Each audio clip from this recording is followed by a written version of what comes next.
طبعا خذت الرحلات، سوت رحلاتها كلها،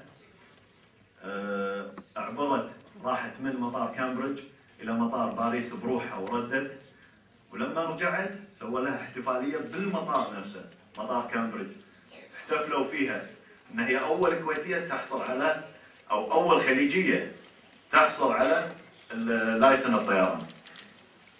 طبعا بعد اجتياز الاختبارات العمليه والنظريه. وحاب اتكلم طبعا في موضوع ثاني هم في مجال الطيران. شفنا الطيارين، شفنا مطارات الكويت، بس في جنود مجهولين وراء هالشغل. في ناس يمكن العموم في عندهم فكرة بسيطة عنهم، بس هذا الموضوع أكبر بكبير يعني، وأموره تساعد ومساهمته كبيرة في مجال الطيران، واللي هي المراقبة الجوية. في عام 56 تم إرسال أول دفعة مراقبين جويين بالكويت، وكان السيد داود البدر أول مراقب جوي بالكويت. هذه صورته عند البرج موجودة. فهذا أول مراقب جوي بالكويت، وكان من ضمنهم إذا شفتوا صورته السيد فلاح السمدان، وهو من ضمن المراقبين الجويين، والسيد محمود العوضي. هم أول ناس انخرطوا في هذا المجال المراقبة الجوية واستمروا، إلا السيد كابتن فلاح السمدان اللي راح مجال الطيران ودرس كمل دراسة الطيران. أما سيد داود البدر ومحمود العوضي هم كملوا في مجال المراقبة الجوية وتقلدوا مناصب كبيرة في الطيران المدني بعدين. وكان وياهم خليفة المسلم، بس خليفة المسلم راح القاهرة ما كمل، رجع الكويت، بس لازم اذكره لانه هو كان من ضمن الدفع، بس ما كمل المراقبة الجوية. كان هذا سنة 1956 بداية المراقبة الجوية بالكويت. كان من ضمنهم أجانب، واستمر الحال هذا لسنة 63. سنة 63 هذه صورة من برج المراقبة، واللي مبين بالصورة سيد ناصر علي ناصر بهبهاني، هذا من الدفعة الثانية من المراقبين الجويين. والسيد اللي واقف يمه الأجنبي اسمه مو مذكور، كان آخر مراقب جوي بالكويت. هذا كان سنة 63. من سنة 64 ليومنا هذا الكوادر الكويتية بالمراقبة الجوية بالكويت كلهم كويتيين الحمد لله، بالخليج كله. احنا الدولة الوحيدة بالخليج اللي كوادرنا كلها كويتية ليومنا هذا الحمد لله. ما استعنا بالكادر الأجنبي إلا من ليلة 63، وكانوا كلهم تبع شركة نفط الكويت. كانت نفط الكويت، كان شركة نفط الكويت داشة في مجال الطيران.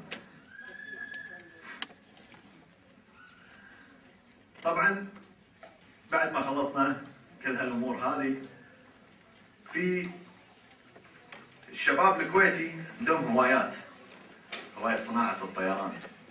في شباب الحين طلعوا عندهم أفكار إنه يصنعون طيارات واللي يصمم ديزاين طيارة، بس هذه الفكرة طلعت من زمان.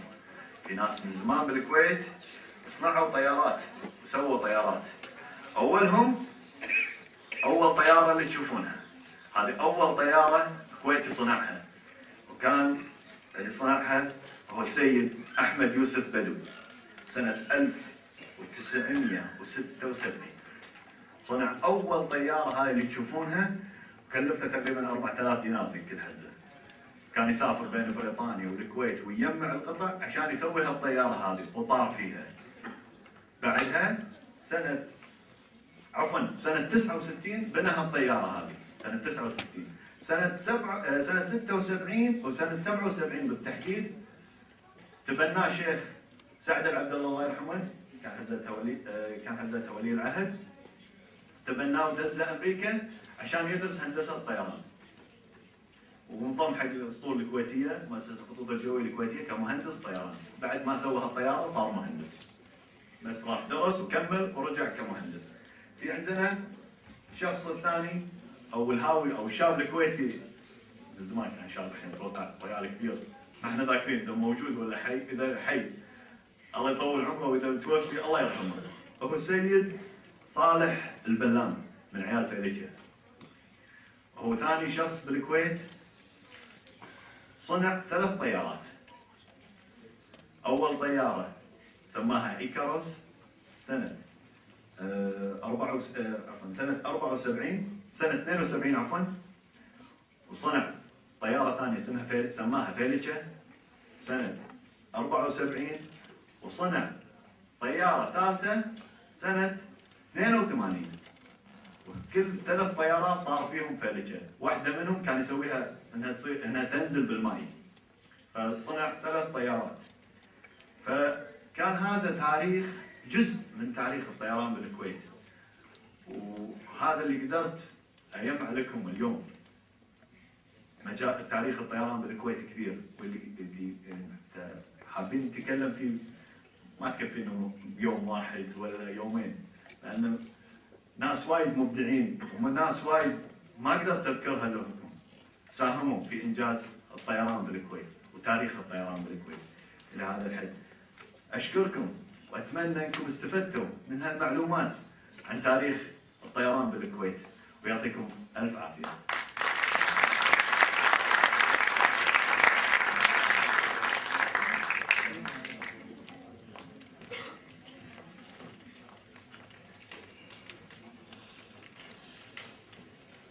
Thank you, Mr. Bashar Al-Khandari, for that very informative speech regarding aviation history.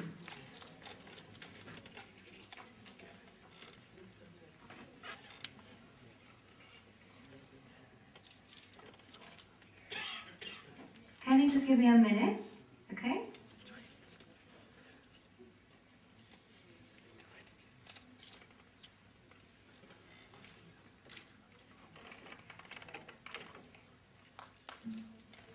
Our next speaker for tonight is a very well-known man, a man with a wide flying experience, and also the Business Development Manager of Kuwait Flight Simulation Center. Let us give a warm applause for Mr. Bill Anderson.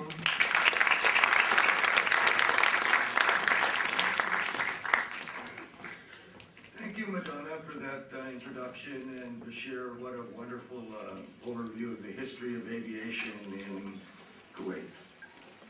We're going to talk a little bit tonight about how the Kuwait Flight Simulation Center came into being. For all you children out there, there's a lesson here, okay? Children with dreams grow up to be men with big dreams and big visions. If you follow your passion, you work hard, anything is possible. And the Kuwait Flight Simulation Center is a real symbol of that, actually. And we're going to talk about that. Big dreams. Big dreams start by having little dreams. Little dreams are followed with passion. Passion and little dreams become big dreams. And they can become as big as you want them to be. What you have to have is big vision. Here is the Kuwait Flight Simulation Center today.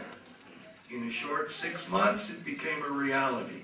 But believe me, it was not 6 months coming into being. It was several years of work, of understanding, of education, of learning and doing.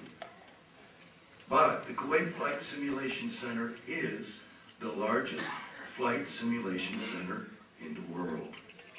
It's also unique. It's unique in that it is a place where both professional pilots can hone their skills, buy equipment, go through flight simulation experiences, and really have a professional experience. But it is also a place where if you're 5 years old and you want the experience of really flying, you can do it at the Kuwait Flight Simulation Center. I mean, honestly, when we think about it, every one of us have done exactly the same thing when we boarded the aircraft, right? On our first flight or our 50th flight. We look left into the cockpit. We want to see what's going on. We want to understand what's going on inside that cockpit. Here is a way for you to really have that experience in a very, very real way. As real as it gets without the wheels coming off the ground and the wings going up, right? And if you crash in our place, nobody gets hurt. You can just start over and learn again. But it is a great experience for anyone who has ever tried it. It is also an opportunity for everyone who's interested in aviation to explore those opportunities, to see if they can know and understand what it would be like to be a pilot, what it takes to be a pilot. So we offer basic courses.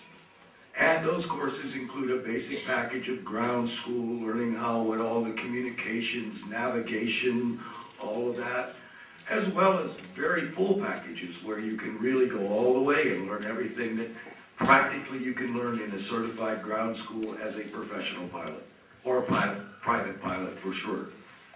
We learn about air traffic control. How are the planes controlled in the air? What's the kind of language that's used back and forth between the pilot and the tower in approach and control? Our Airbus 320 operating system is as professional as it gets. So you can learn to really fly in a very meaningful and professional way. We also teach things like IVO, and we have one course that I think is kind of unique and special, and I have not seen it anywhere else in the world, quite frankly. And that is, people who are afraid to fly really need to just simply understand how safe it is to fly. Believe me when I say this, you are 10 times more in danger driving on the streets anywhere in the world than you are in an aircraft flying. But it's the unknown. It's the unknown to you, the fact you're up in the air and you don't understand what's going on. You can come. We have a special course just for people who are afraid of flying. So you can really understand how safe it is. And tonight, a little later on, we'll have a surprise for you so you can see for yourself exactly what I'm talking about. There is everything at this center you need, excuse me, to learn how to fly. From hardware to software, flying gear of all kinds. There are DVDs of all different kinds of aircraft, all different kinds of flights, and we can design the components of your home simulator any way you'd like. And you have a great technical staff to assist you, to make sure it's exactly what you need. It's not too much, it's not too little, because each person's level of experience or level of interest is different. So if it's the very basic things or a more complex thing, you have a technical staff that's standing by you the whole time. We'll handle all the installation for you. We'll be there to support you technically as you learn and work with your equipment at home. We are the exclusive distributors for almost all of the major components and software that is related to flight simulation. And that is an important thing to understand, because there is nothing that's going to happen, okay, that we're not going to know about. And we're supported by other people as well. As I said, dreams do come true. The Kuwait Flight Simulation Center is the largest in the world.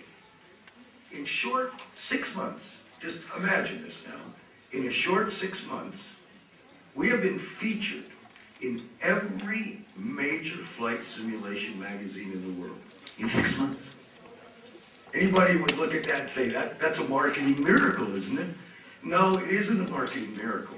What it is a appreciation of a well-planned and well-thought-out center that is by far, there is nothing like it in the entire world. Nothing. Absolutely nothing. We were one of the centerpieces of the Dubai Air Show this year. Just to give you an example. I had a friend walk up to me yesterday, and he just came back from Orlando, Florida, where the big entertainment exposition was. He said, "You wouldn't believe what happened to me." I said, "What?" He said, "Someone walked up to me and said, 'Do you know about the Kuwait Flight Simulation Center in Abdulmalik?' And he said, 'Yes, I know him very well.' He said, 'This is amazing. Nobody has ever done this in the world.' In 6 months, we're already that well known. that we were a topic of discussion at the Orlando Entertainment Show. Quite amazing, really. Okay? This is what we talk about in very big ways. Already, Kuwait Flight Simulation Center is the largest exporter of aerospace simulation technology in the region, in the UK, and in Europe. Can you imagine? I mean, this is an amazing thing that happens in just a matter of 6 months because of the idea, because of the discipline that put that idea together. Okay. Our simulators are being now exported in the GCC. We'll show you there. This is Heritage Flight Academy in Dubai. It gave me great pride. I have been working in Kuwait for several years, and I've been proud to be associated with Kuwait. But nothing made me more proud than to see that tag on the back of that simulator that said, imported from Kuwait. Everybody thinks it's just oil coming from Kuwait. No, there's other things that are possible, believe me, very possible. We have a future vision as well that's just as big and just as grandiose as the one we started out with. Huh? We are becoming a major player in the development of new technologies. We are part of development teams for most of the major simulation developers already, for GoFlight, particularly Flight Deck Solutions, VRI, just to name a few. And what does that really mean to us and your experience at the Kuwait Flight Simulation Center? It means something very simple. Everything that's new is going to be here first. Okay? Everything. Even sometimes before it's going to be available anywhere else in the world to the general public. Because we're going to be beta testing all of the new products that are being developed. So we will have the opportunity to have the firsts of everything. We already are going to announce in the next couple of months several of those new firsts, which includes not only just static simulators, but simulators with motion as well. We're also expanding into the entertainment industry. The technology that we have developed and the experience that we have had in putting together the center has catapulted us to the front of the technical capabilities to develop simulation, not just flight simulation. So now we're seeing an urge for other people coming to us saying, listen, could you help us with this or this or this? So automobile simulation, not racing games, but real automobile simulation, ship simulation. We are now working on things like that for our future. So we have many, many projects right now that we're in the discussion phases for the development of different simulation for both entertainment and educational purposes. So, I don't want to talk too much. Here's the fun part of the whole night. I will say up front, this is a first. Nobody's ever done this before. So, hope we have a good go through and not much technical difficulty, but we're going to go live to the center right now, and we're going to take a flight.